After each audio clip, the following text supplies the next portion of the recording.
Hello, I'm Matt from Group Japan, here today to present an article on Scottish English, specifically how phonetic variation of spoken English in Glasgow influences a listener's perception of the speaker's social class. I'm going to quote the article's introduction directly here. This paper is influenced by three disciplines. Broadly, they are sociolinguistics, phonetics, and social psychology. Sociolinguistics, as it looks at language variation and evaluation. Phonetics, as it specifies particular phonetic variables to study this variation. And psychology, as it borrows heavily from social psychology in its adoption of schema and stereotyping to understand language evaluation and variation. The authors provide further background information and cite phonetic production studies conducted in Glasgow that found that social stratification of language variation, that found social stratification of language variation. Though what was lacking in Glasgow until now was evaluative information from listeners. So to paraphrase, phonetic variation reflecting one's location on class or social hierarchies is not a new concept, nor is studying this phenomenon in Glasgow. What is lacking, however, according to the authors, is academic work centered on the listener's perception of these phonological variations. The authors are interested in Glasgow Uni, which is described as an accent that distinguishes itself from Glaswegian. Glaswegian is a local vernacular dialect of Glasgow, which exists on a sociolinguistic continuum with standard Scottish English. The working class tends towards Glaswegian, while the middle class favors standard Scottish English. The Glasgow Uni accent is associated with the young people and university students and is referred to as an aspirational accent that reflects prestige. Glasgow Uni is not universally well regarded. Many locals find it to be posh or pretentious. It's referred to as an art student accent. Now, the authors conducted a study to answer 4 research questions about Glasgow Uni. 1. Are listeners in Glasgow sensitive to fine phonetic variation? 2. Can local listeners in Glasgow use stereotypical social information to evaluate phonetic variation? 3.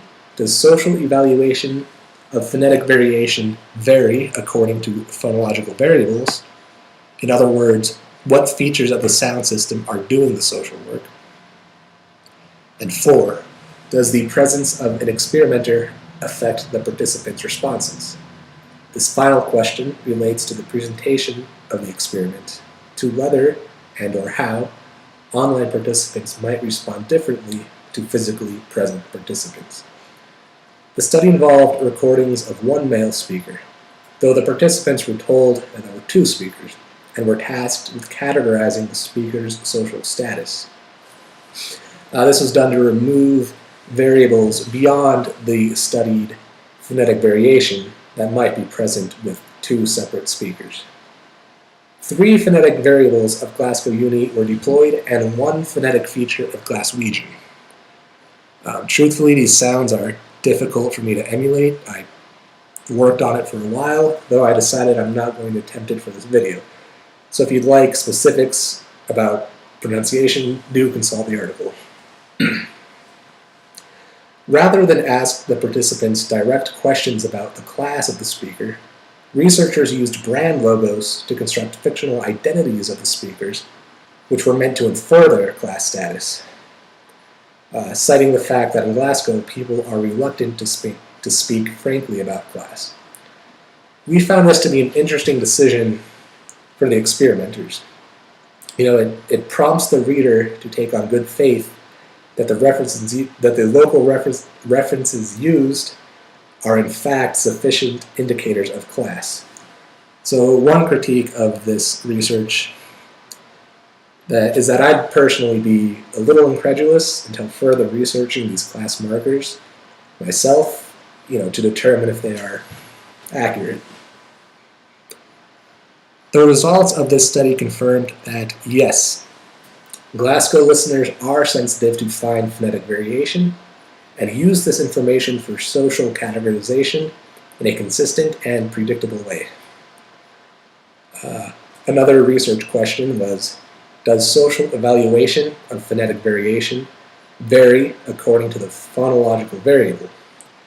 The study shows that yes, different phonological variables proved to be stronger social indicators than others. For example, lengthened sounds at the end of words was heavily associated with Glasgow Uni, whereas other phonological variations studied had weaker class associations. The final research question was, does the presence of an experimenter affect the participants' responses? The data indicates that no. The presence of an experimenter had no measurable influence on the participants' responses. This concludes the presentation. Thanks for watching.